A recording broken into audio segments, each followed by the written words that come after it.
Buonasera a tutti e bentornati in diretta negli studi di UTG.net. La Sardegna ha bisogno di idee giuste, ma anche e soprattutto di una classe politica che le metta in atto. Con queste parole il sindaco di Assemini, Mario Puddu, ha aperto questa mattina i lavori di La Sardegna che vogliamo, incontro organizzato dal Movimento 5 Stelle Isolano per costruire le basi del programma.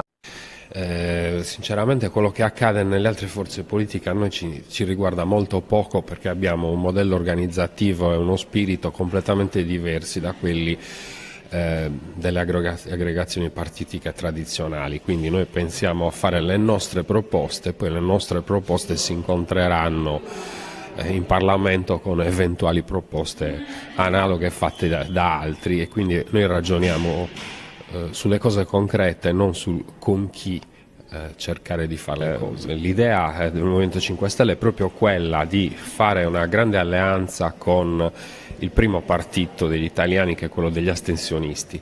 Se chi oggi normalmente si astiene alle elezioni e chi vota invece il Movimento 5 Stelle riuscissero a mettersi d'accordo, la maggioranza degli italiani potrebbe governare. Per quanto riguarda invece la Sardegna, nei giorni scorsi l'Aula di Via Roma ha dato l'ok per la firma dell'accordo e dell'intesa fra Governo e Ministero della Difesa sulle servitù militari in Sardegna, un accordo che in realtà sul quale lei si è espresso in maniera molto critica. Perché?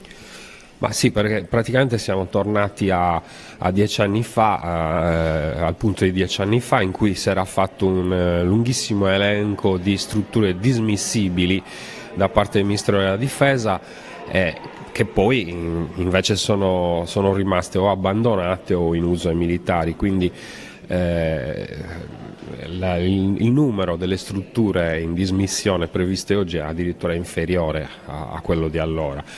Questa è una testimonianza della estrema dipendenza anche della politica regionale dalla politica nazionale. Dovremmo cercare come sardi di difendere, di rivendicare il più possibile scelte fatte in Sardegna, senza essere succubi dei partiti nazionali che hanno interessi che spesso non coincidono affatto con i nostri. Quindi ad esempio sull'argomento, come governatore della Sardegna, lei che provvedimenti prenderebbe? Ma aprirei una forte avvertenza con lo Stato italiano, perché è assurdo che noi diamo il 60% del territorio di tutte le servitù militari e il demanio militare, il 60% messo dalla Sardegna, con contropartite praticamente delle briciole.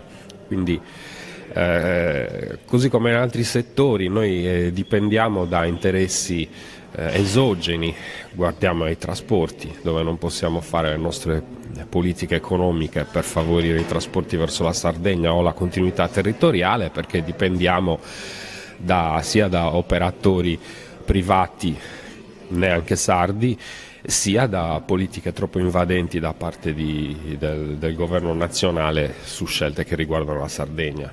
Sarà lei quindi il governatore della Sardegna, il candidato per le regionali 2019 per il Movimento? Ma guardi, io sinceramente mi stanno chiedendo in molti di ripetere se possibile l'esperienza in Senato, ricandidandomi al Senato. Poi io sono a disposizione sia a ricandidarmi al Senato, o se non dovessi essere ricandidato anche eventualmente in regione, ma sono anche disponibile, se è il caso, anche a tornare a fare l'attivista, continuando a sostenere il Movimento 5 Stelle senza alcuna carica.